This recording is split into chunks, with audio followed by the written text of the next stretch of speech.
This is from the South, teleSUR's daily news show. My name is Regan Leeds.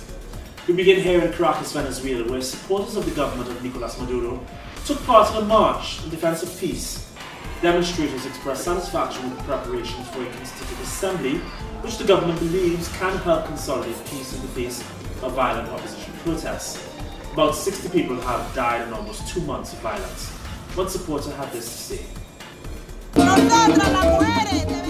We women of Venezuela are giving an example to other countries. Don't be afraid. Go out and defend your country. We will stay in the streets. We are not afraid of the opposition, of these fascists who are selling out their country. You shouldn't sell out your country, you should defend it.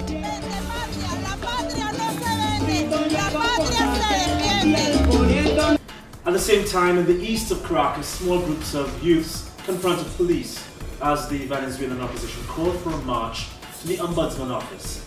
Opposition leaders have said that June will be a critical month for them to block the proposed Constituent Assembly.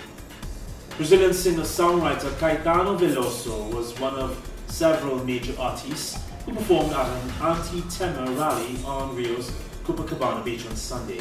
Thousands of anti-government protesters attended the rally demanding that President Michel Temer step down amidst ongoing corruption allegations. The demonstrators are calling for direct elections to replace the unpopular president. Temer, who denies any wrongdoing, has said he will not resign. There is massive revulsion, a feeling of revulsion, disgust and anguish. I just don't know.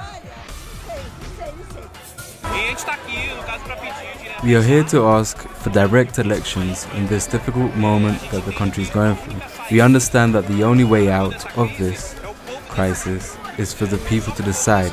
Only if the people can decide can we agree on a way out of this crisis. An election where the people can choose a new legitimate president. Indigenous peoples from across Mexico have chosen their own candidate for the 2018 presidential election. Maria de Jesus Patricio was elected at the same time that delegates set up a new Indigenous Government Council to challenge Mexico's established parties and political system. The move was backed by the Zapatistas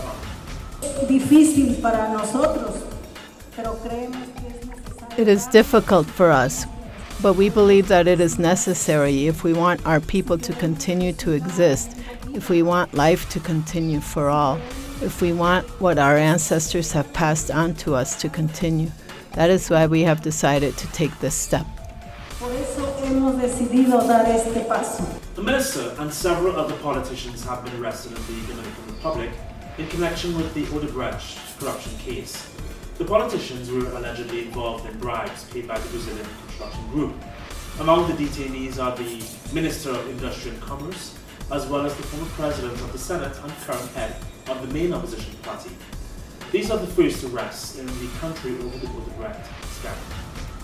Puerto Rican independence activist and former U.S. prisoner Oscar Rivera was united with members of the Women for Oscar organization in San Juan on Sunday.